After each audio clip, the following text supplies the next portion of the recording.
এখন আমরা বেরোলাম হচ্ছে নৈহাটি জাংশন থেকে। নৈহাটি জাংশন থেকে ছাড়ার পরই চলে আসবে আমাদের ডেস্টিনেশন ব্যারাকপুর। পুরো যেহেতু নেমে গেছি, এখানে জিজ্ঞেস করলাম যে মন্দির কীভাবে যেতে হবে, তো বললো 4 নম্বর প্ল্যাটফর্মে একদম সিঁড়িতে না উঠে। বাংলার প্রথম বছরেই মা বাবাকে নিয়ে চলে গেছিলাম ব্যারাকপুরে মা অন্নপূর্ণা মন্দির। আর সেই অন্নপূর্ণা মন্দির ভ্রমণের কথা নিয়েই আজকে আমি চলে এসেছি তোমাদের কাছে। কিভাবে গেছি, কেমনভাবে গেছি এবং ওখানে ভোগের প্রাইস কত, ট্রেন মূল্য কত এবং কিভাবে আমরা ওখান থেকে আবার ফিরে এসেছি, সমস্তটাই থাকবে আমার এই এপিসোডে। দেখার অনুরোধ রইল। বাংলার নতুন বছরে বাবা মাকে নিয়ে পৌঁছে গেছিলাম দুর্গাপুর স্টেশন। সকাল 7:10, 12384 শিয়ালদা সুপারফাস্ট এক্সপ্রেস ইন্টারসিটি ধরার জন্য। গুড মর্নিং, শুভ সকাল সবাইকে জানাই। শুভ নববর্ষের প্রীতি শুভেচ্ছা ও আন্তরিক অভিনন্দন। বড়দের জানাই আমার প্রণাম এবং ছোটদের আমার ভালোবাসা। আর আমার যারা শুভাকাঙ্ক্ষী যারা মানে আমার সমবয়সী, তাদেরকে একদম হ্যালো বস। আর আজকে আমরা যাচ্ছি, তোমরা থাম্বনেলে দেখতেই পেয়েছো, মা অন্নপূর্ণা মন্দির ব্যারাকপুরে। তো সেটা কিভাবে যাচ্ছি, দুর্গাপুর থেকে আমরা ইন্টারসিটি ধরবো, দুর্গাপুর স্টেশন থেকে ইন্টারসিটি, এবং ওখানে নিয়ার অ্যাবাউট 12টার মধ্যে, মানে 11টার মধ্যে নামিয়ে দিচ্ছে ব্যারাকপুর। 10টা যাই হোক, 10টার মধ্যে ওখানে নামিয়ে দিচ্ছে ব্যারাকপুরে। তো সেখান থেকে টোটো ভাড়া আশা করছি, যেটা আমরা দেখছিলাম এমনি সমস্ত রকম ভিজুয়ালে, তো সেখানে দেখছিলাম টোটো ভাড়া মোটামুটি 20-25 টাকার মতো। তো গিয়েই দেখা যাবে যে ওখানে কীরকম কী চার্জেস আছে, সেটা সমস্তটাই তোমাদের সাথে শেয়ার করব। অবশ্যই সাথে থেকো এভাবে, আর ভালো লাগলে অবশ্যই চ্যানেলটাকে সাবস্ক্রাইব করো, লাইক করো, শেয়ার। তো চলো শুরু করি আজকের যাত্রা। এই ইন্টারসিটি এক্সপ্রেস আসানসোল থেকে শিয়ালদা যাওয়ার পথে মাত্র 10টা স্টেশনে দাঁড়ায়। তার মধ্যে দুর্গাপুর হচ্ছে 4 নম্বর স্টেশন, আর ব্যারাকপুর দুর্গাপুর থেকে ধরি তাহলে 5 নম্বর স্টেশন। আপনাদের দিয়ে দিলাম সমস্ত বিবরণ আমি আমার স্ক্রিনের মধ্যে। আর হ্যাঁ, তোমাদের তো একটা কথা বলতে ভুলেই গেছি, যদি চ্যানেলটা আমার ভালো লেগে থাকে অবশ্যই চ্যানেলটা কিন্তু সাবস্ক্রাইব করতে ভুলো না। কোনো জোড়াজুড়ির বালাই নেই। যদি মনে হয় ভালো লেগে থাকে অবশ্যই চ্যানেলটাকে সাবস্ক্রাইব করো। আর যদি ভিডিওটা খুব পছন্দের মতন হয় তাহলে অবশ্যই একটা ছোট্ট কমেন্ট করে জানিও কেমন হলো এই ভিডিওটা। তোর নাম কি? তোর নাম কি? হ্যাঁ, রনি হাওলাদার। কোথায় যাচ্ছিস তুই? ব্যারাকপুর।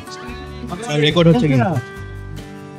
আর আমাদের ট্রেন এখন বেরিয়ে পড়লো শিয়ালদার উদ্দেশ্যে। আর আমি নেমে গেছি ব্যারাকপুরে 4 নম্বর প্ল্যাটফর্মে। 4 নম্বর প্ল্যাটফর্ম থেকে এখানে জেনে নিই। পুরো যেহেতু নেমে গেছি, এখানে জিজ্ঞেস করলাম যে মন্দির কীভাবে যেতে হবে, তো বললো 4 নম্বর প্ল্যাটফর্মে একদম সিঁড়িতে না উঠে লাস্টের দিকে যদি চলে যান, মানে একদম ওই লাস্টের দিকে রাস্তা পারাপারে জায়গা আছে, তো ওখান থেকে ওই পারে যেতে হবে, মানে ওই সাইডে 3 নম্বরের দিকে। আর এখন এই যে চলে এসেছি, এই রাস্তাটা পেরিয়ে আমরা যাব ওই সাইডে, ওই দিকে যাব। আর এই হচ্ছে এখান থেকে সিঁড়ি।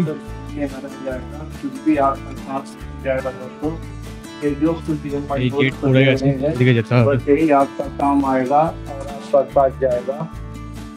ওই যে মারা আসছে।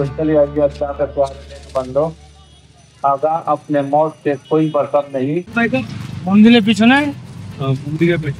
আর আমরা এখন টোটো পেয়ে গেছি, আর টোটোর ভাড়া হচ্ছে 20 টাকা করে ভাড়া পার হেড। উনি একদম মন্দিরের সামনে নামিয়ে দেবেন। আর মন্দিরের ঠিক পেছনেই হচ্ছে রানী আসমনি ঘাট, তো সেখানেই যাওয়া হচ্ছে। সাথে থাকুন এইভাবে আর দেখুন।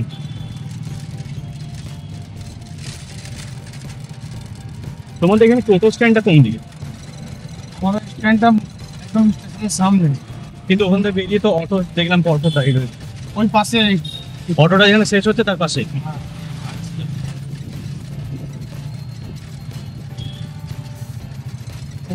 অটো বললে অটোও যাবে, টোটো বললে টোটো যাবে। আচ্ছা, না অটোওয়ালাকে জিজ্ঞেস করলাম তো বললো যে অটো যায় না।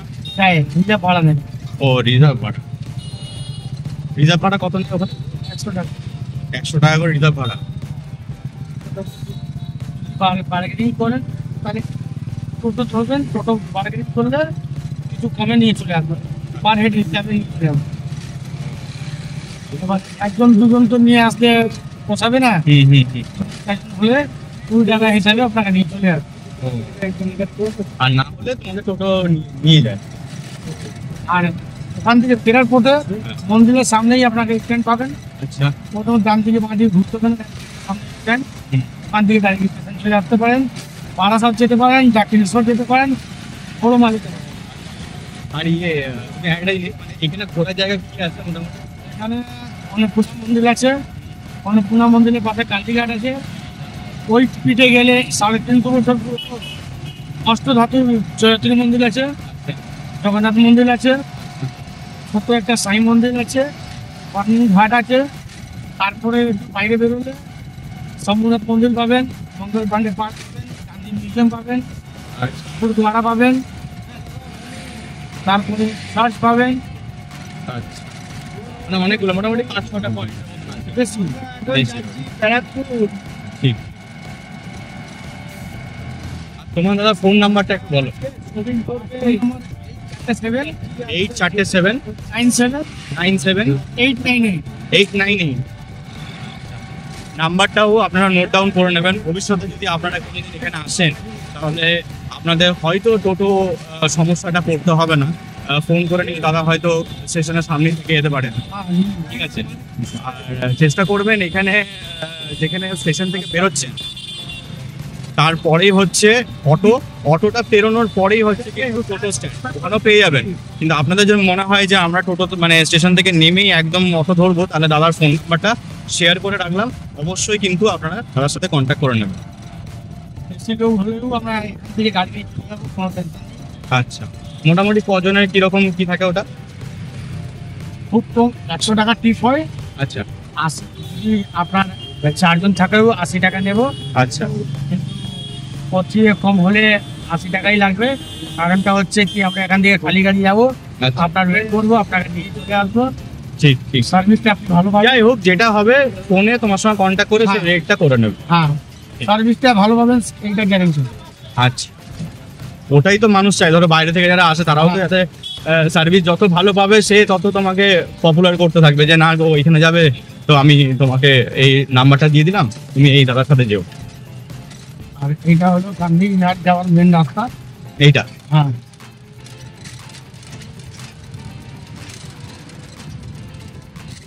এটা হনুমান মন্দির, আচ্ছা, এটা হনুমান মন্দির। এটা হনুমান মন্দির।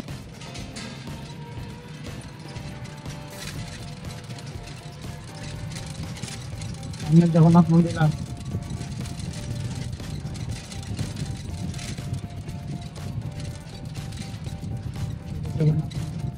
যেটা আপনি বলছিলেন আর কি। এখানে ছোট্ট একটা জগন্নাথ মন্দির আছে এই ঠিক এই সামনে, এটা আপনার ওই পথেতেই পড়বে, যাওয়ার পথে। সবথেকে বড় জিনিস এটা কি, ওই মন্দিরের যত স্ট্যাচুগুলো লাগানো হয়েছে, হ্যাঁ, এটা কোনো স্ট্যাচু কিনে এনে লাগানো হয়নি, আচ্ছা, সব এখানে কারিগর দিয়ে তৈরি করে। কারিগর দিয়ে তৈরি করা।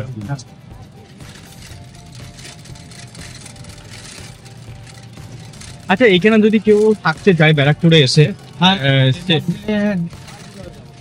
মানে রুম পাওয়া যায়।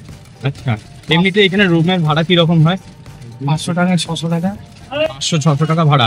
আর যদি তোমার কেউ বলে বুক করে দিতে, তুমি কি সেটা করে দাও না? হ্যাঁ, করে দেবো, আচ্ছা, ফোনে কথা বলে দেবো, ঠিক। আপনি বুক করে দিতে পারেন। আচ্ছা, বা যদি আরো ভালো মধ্যে চাই, হুম। এসি নন এসি সব আছে, আচ্ছা, যদি আরো ভালো মধ্যে চাই হুম, তো গান্ধীঘাটের পাশে মঙ্গলধারা বলে জায়গা আছে, ওখানে আপনি অনলাইন বুকিং করতে পারেন। আচ্ছা, ওটা অনলাইন বুকিং হয়। অনলাইন ঠিক ঠিক ঠিক। হ্যাঁ, টুরিস্ট মালঞ্চ মঙ্গলধারা। তাহলে শুনে নিলেন, এখানে যদি আপনাদের থেকে ব্যারাকপুর ভ্রমণ করতে হয়, যেখানে আপনারা বড় মা দর্শন করতে পারবেন, যাবতীয় এখানে 6টা-7টা যে পয়েন্ট আছে সেই পয়েন্টগুলো আপনারা দেখতে পাবেন, তার জন্য বেস্ট অপশন হচ্ছে এখানে একদিন স্টে করে যাওয়া, করে নিয়ে আপনারা সাইট সিন করে নিয়ে পরের দিনকে আপনারা আবার রওনা দিলেন আপনাদের বাড়ির উদ্দেশ্যে। সেই রকম ভাবেই আপনাদের। বাম দিকে গান্ধীঘাট আছে, আচ্ছা মালঞ্চ যাচ্ছে, আচ্ছা, ওই দিকেই অনলাইন যেটা বললাম হোটেলটা বুক করা যায়। ওই জলের মধ্যে যেটা আছে, হ্যাঁ, হ্যাঁ, হ্যাঁ হ্যাঁ, ওটা আমি এই যে West Bengal tour Mangaldhara tourism. Mangaldhara tourism. ওটা তো আগে বোধহয় অন্য কিছু নাম ছিল, এখন আগে মালঞ্চ নাম ছিল। আগে মালঞ্চ ছিল, এখন মঙ্গলধারা করেছে।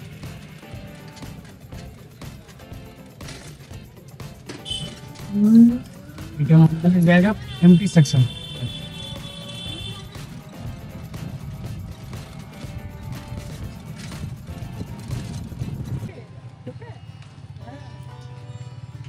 এখন ঢুকে গেছি হচ্ছে এই দক্ষিণেশ্বরের আদলে তৈরি মা অন্নপূর্ণার মন্দিরে। এই অন্নপূর্ণা মায়ের মন্দির স্থাপন করেন লোকমাতা রানী রাসমণির ছোট কন্যা জগদম্বা দেবী, আর তার ইচ্ছা অনুসারেই এই মন্দির ঠিক দক্ষিণেশ্বর আদলেই তৈরি হয়।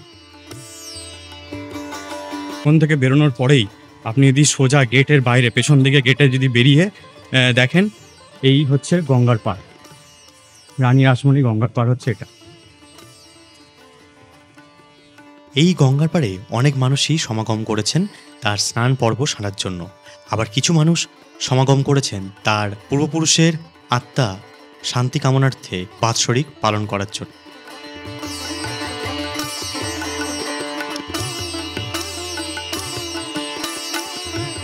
আমরা এখন বেরিয়ে গেছি চান করলাম এই ঘাটে। আর এখান থেকে আরেকটা জিনিস আপনাদের বলে দিই, যেটা হচ্ছে যে ভোগের যেটা কুপনের প্রাইস হচ্ছে 120 টাকা করে। এখানে নাকি ভোগ সব থেকে ভালো, মানে দক্ষিণেশ্বরের থেকেও নাকি বলে যে এই ভোগ ভালো। তো এটা আজকে খেলেই বুঝতে পারবো। দক্ষিণেশ্বরের ভোগ তো আমরা খেয়েইছি, এখানের ভোগটা খেয়ে দেখো, মানে আপনাদেরকে বলবো, কারণ ভিডিও ভেতরে করা হচ্ছে রেস্ট্রিক্টেড আছে, ভিডিও ভেতরে করা যাবে না। যদি করতে হয় পারমিশন নিয়ে, অফিসে পারমিশন নিয়ে, ক্যামেরার রেস ওয়াইজ আপনাকে টিকিট করে, মানে কুপন কাটিয়ে তারপরে করতে হবে। মানে ছোটো ক্যামেরার জন্য হচ্ছে 300 টাকা, যেটা আমি জিজ্ঞেস করলাম, যেহেতু আমার ছোটো ক্যামেরা। তো যাই হোক, আমি ওটা কিছু করছি না, আমি বাইরে থেকে ভিডিওগুলো করছি। তো মারা এই যে আসছে, আর এই হচ্ছে মন্দির। আশেপাশে মানুষদের কাছে শোনা যে এই মন্দিরেই নাকি শুটিং হয়েছিল রানী রাসমণি সিরিয়াল, আর এখানে এই প্রথম নাকি পয়লা বৈশাখে এত ভিড় হওয়াতে লাইন পড়েছিল, যেখানে প্রায় আমরা ভোগ পর্ব সেরেছিলাম 1টার সময় দাঁড়িয়ে 2:30টা অবধি। মানে বুঝতে পারছেন কত ভিড় ছিল এই মন্দিরে। আপনারা বসে রেস্ট নিতে পারেন। আর আরেকটা ইনফরমেশন আপনাদের দিয়ে রাখি, ভোগের কুপন কাটার পর ভোগ বিতরণ শুরু হয় হচ্ছে দুপুর 1টার সময় 2 নাম্বার গেট থেকে। মানে যেখানে আপনি ভোগ কুপন কাটছেন সেখানে ওনারা বলে দিচ্ছেন যে কখন এবং কোথায় এসে আপনাদেরকে দাঁড়াতে হবে। তো আপনারা সেখানে গিয়ে লাইন দিয়ে আস্তে আস্তে সেই ভোগ গ্রহণ করতে পারেন। দেখা যাক, ভোগ অনেকে এখানে নাম করেন যে এখানকার ভোগ নাকি খুব বিখ্যাত, মানে খুব টেস্টফুল বলতে গেলে যেটাকে বলা যায়। ঠিক আছে, চলুন আজকে সেটারও হয়তো ভিডিওটা আমি কী কী দিচ্ছে সেটা পরে আপনাকে বলে দেবো, কিন্তু এখন এই মুহূর্তে তো ভিডিও করা সম্ভব নয়, কারণ এখানে মন্দির চত্বরে ভিডিও করাটা রেস্ট্রিক্টেড। জল নেওয়া হলো, আবার এসেছিলাম গঙ্গার পাড়ি, জোয়ারে জল নিলাম, এরপরে দেবো হচ্ছে ভোগের লাইন। ভোগের লাইনটা দেখুন কত বড় করেছে। এই যাচ্ছি মন্দিরের ওখানে, আর ভোগের লাইনটা শুধু দেখুন।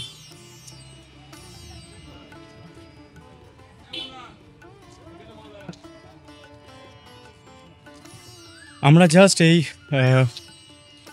মন্দির থেকে বেরোলাম ভোগ প্রসাদ গ্রহণ করে। 120 টাকা করে যে পার হেড আমরা কুপন কেটেছিলাম, সেটা লাইন দেওয়া হয়েছিল প্রায় 1টার সময়, এবং সেই লাইনটা মানে খাওয়ার টেবিলে আমরা বসেছি নিয়ার অ্যাবাউট 2:20, তখন আমরা খাবার টেবিলে বসেছি। তার আগে 1টার সময় আমরা লাইন দিয়েছিলাম। এবারে ওই যে 1টার সময় লাইন দিয়েছি, কতক্ষণ রোদে দাঁড়িয়ে থাকা। এখানে একটা জিনিস, আজকে পয়লা বৈশাখ, মানে ওনাদের একবার ভাবা দরকার ছিল যে এত মানুষের সমাগম হবে, একটা যে তিরপলের ব্যবস্থা করতো তাহলে হয়তো রোদটা অনেকটা কম লাগতো। বাট ঠিক আছে, এখন আমরা আছি গান্ধীঘাটে। গান্ধীঘাটটা অসাধারণ, মানে জাস্ট বলে বোঝাতে পারবো না। দেখুন, এই হচ্ছে গান্ধীঘাটের চত্বর, এখানে মা বাবা দুজনেই হেঁটে আসছে, আর এই হচ্ছে গান্ধীঘাট।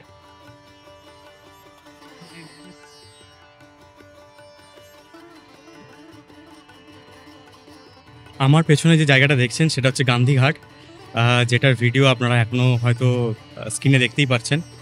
এই গান্ধীঘাট হচ্ছে মেনলি গভর্নর যখন আসেন তখন এইখানেই ফ্ল্যাগ হোয়েস্টিংয়ের টাইম, মানে 15 আগস্ট, 26 জানুয়ারি, তখন এখানেই কিন্তু ফ্ল্যাগ হোয়েস্টিংগুলো হয়। তার জন্য এটাকে এত পরিষ্কার পরিচ্ছন্নভাবে এটাকে মেনটেন করা হয়েছে। আছে ব্যারাকপুর স্টেশনে, আর ব্যারাকপুর স্টেশন থেকে বেরিয়ে ভেবেছিলাম যে বিরিয়ানি খাবো দাদা বৌদির, বা দাদা বৌদির যা লাইন সেটা আপনারা দেখতেই পাচ্ছেন এখন। তো বেকার সময় ওয়েস্ট করে লাভ নেই, সোজা বাড়ির দিকে রওনা দেওয়াটাই ভালো।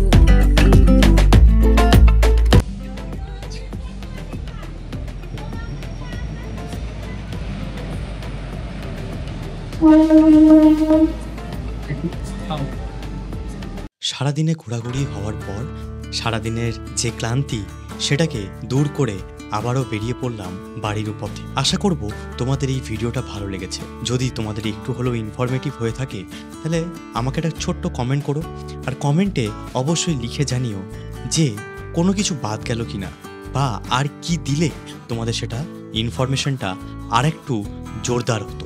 সেই রকমই আরও নতুন নতুন ভিডিও যখন আসবে তখন যেন আমার কোনো কিছু যেন বাদ না যায়, আর তোমাদের এই শিক্ষায় আমাকে এগিয়ে নিয়ে যাবে আরও নতুন পর্বকে এক্সপ্লোর করার জন্য। তো চলো আজকের মতন এখানেই, নেক্সট ভিডিও নিয়ে খুব তাড়াতাড়ি আসছি। আর এখন আমরা পৌঁছালাম সবেমাত্র বর্ধমান।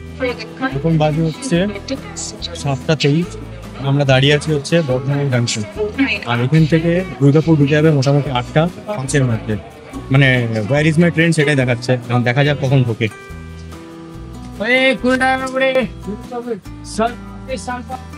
বর্ধমান এলে পাওয়া যায়। এখন